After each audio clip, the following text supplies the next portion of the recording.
شاخص‌های اقتصادی در واقع مواردی هستند که کمک به پیدا کردن علت‌ها در چارچوب مواردی که عرض کردم خدمتون هستند.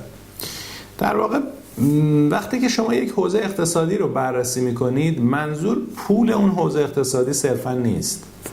منظور کالای اون حوزه یا خدماتش نیست. اگر وضعیت اقتصادی یک منطقه بهتر میشه، گردشاش بیشتر میشه یا کمتر میشه، نشون دهنده این هستش که ما خدمات ارزونتر یا گرونتر، کالای ارزونتر یا گرونتر و یا پول با ارزشتر و یا کم ارزشتر تو اون حوزه اقتصادی داریم و نتیجهش این میشه که ممکن است که گوی رقابت رو از طرف مقابل رقیب ببره و یا اینکه بازار رو به اون واگذار بکنه. ما کارمون در واقع بررسی شاخص‌های اقتصادی در چارچوب شناخت علت‌های مواردی هستش که روی کار ما که تحلیل بازار هست تأثیر میذاره.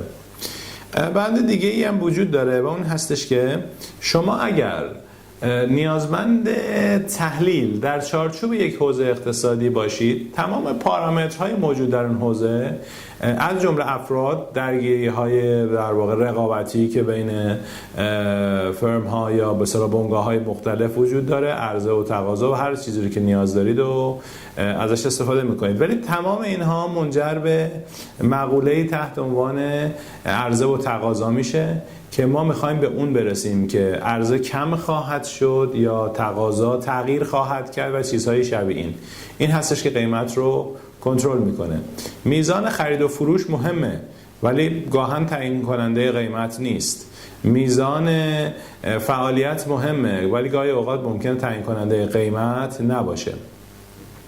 در واقع ما دو ساختار و دو راهکار داریم برای تشخیص این موضوع. برای تشخیص تورم در چارچوب حوزه اقتصادی ما نیازمند سازوکارهای خودمون هستیم، چرا که بعضی از شاخص‌ها به صورت پیشفاز عمل می‌کنند، یعنی اینکه اول اونها اتفاق می‌افتند بعد تأثیر در اقتصاد ایجاد میشه.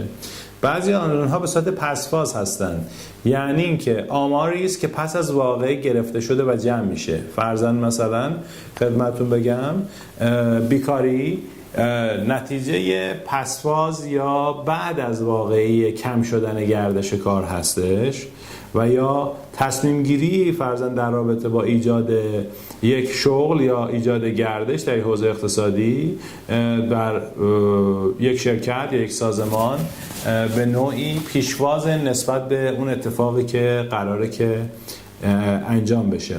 ما شاخص‌هامون رو بر این اساس طبقه بندی خواهیم کرد. مسئله بعدی برای افزایش یا کاهش در واقع حجم گردش در حوزه اقتصادی است. یعنی چی؟ یعنی اینکه ما اگر بخوایم کالایی رو عرضه تقاضاش رو کنترل بکنیم یا به حساب بیاریم، ممکن است مستقیما نتونیم میزان عرضه تقاضا رو محاسبه بکنیم، در نتیجه مجبوریم میزان گردش کالا رو هم به دست بیاریم. این کالا میتواند پول باشد، میتواند حالا فلزات ارزشمند یا هر چیز دیگه باشد. وقتی که گردش خوبه، اقتصاد جریان داره، شما میبینید که کالای خاص که مورد نظر هست یا پول که مورد نیاز هستش، تقاضاش در جامعه اقتصادی افزایش پیدا میکنه و ارزش اون بالا میره و بالعکس اگر بیفته ارزشش کاهش پیدا میکنه. ما مخلوطی از این عوامل، این که میزان گردش چقدر هست، حجم موجود اون کالا چه مقدار هست، اون علتی که منجر به ایجاد این گردش یا درخواست یا واخواست میشه پیشواز هست یا اینکه بعد از اون جریان اتفاق افتاده پسفاز هست، میتونه به ما کمک بکنه در تشخیص. حالا تعدادی از این شاخص‌ها رو من خدمتتون معرفی میکنم، ان شاءالله بتونیم در آینده به تک تک اونها برسیم و اونها رو توضیح بدیم خدمتتون.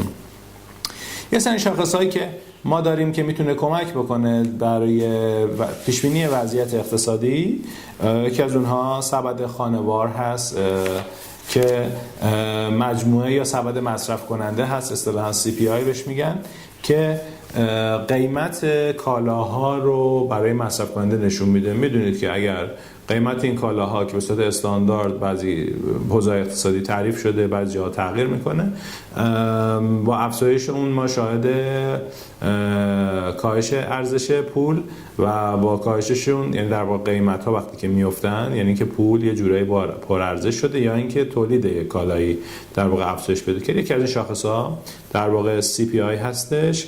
شاخص دیگه ای داریم که میزان فروش خودروها هست. وقتی که یک جامعه اقتصادی گردش مناسبی رو داره، خب خرید و فروش خودرو هم توش اضافه یا کم میشه. اینجا هستش که شما میتونید یک شاخصی برای وضعیت اقتصادی داشته باشید. تراز پرداخت ها هست، جامعه‌ای که پول به داخلش میاد یا جامعه‌ای که پول ازش خارج میشه، اینها هم نشون دهنده درخواست برای پول واحد پول اون جامعه اقتصادی هست یا کالاهاش.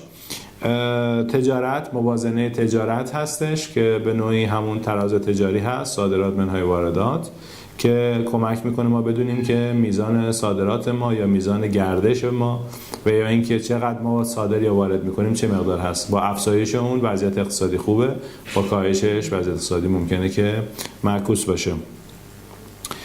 شاخص حساب‌های سرمایه هست، میزان سرمایه‌ای که در واقع پس انداز میشه یا سرمایه گذاری میشه توی موارد مختلف، بخشی از این شاخص هست.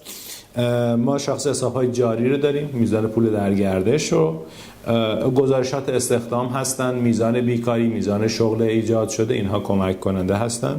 وضعیت‌های آمارهایی که مؤسسات اقتصادی در واقع میدن، فروش خانه ها، ساخت و ساز خانه، اینا میتوانند نشونه دال بر رونق اقتصادی، افزایش ساخت و ساز منزل یا فروش منزل چه جدید و چه قدیمی میتونه کمک کننده باشه. میزان تولید، شاخصی که مدیران خرید یا مدیر کارخونه ها ممکنه در اختیار بذارن. سفارشات، میزان خرده فروشی، عمده فروشی و سایر شاخصهایی که تمایلات اقتصادی رو نشون میدن و ما کمک میکنن که وضعیت و ریشه در واقع گردش و عرضه و تقاضا رو به دست بیاریم و بر اساس اون چارچوب خودمون رو پی بریزیم. اینجا هستش که با داشتن این شاخص‌ها میتونیم پی به آینده بازار ببریم و در جهت اون به خرید در بازارهای بالا رو و به فروش در بازارهای پایین رو بپردازیم و اینجا هستش که ما ماکسیموم و بیشترین بهره وری رو میتونیم از شغل خودمون، بیزینس خودمون و یا تجارت خودمون ببریم.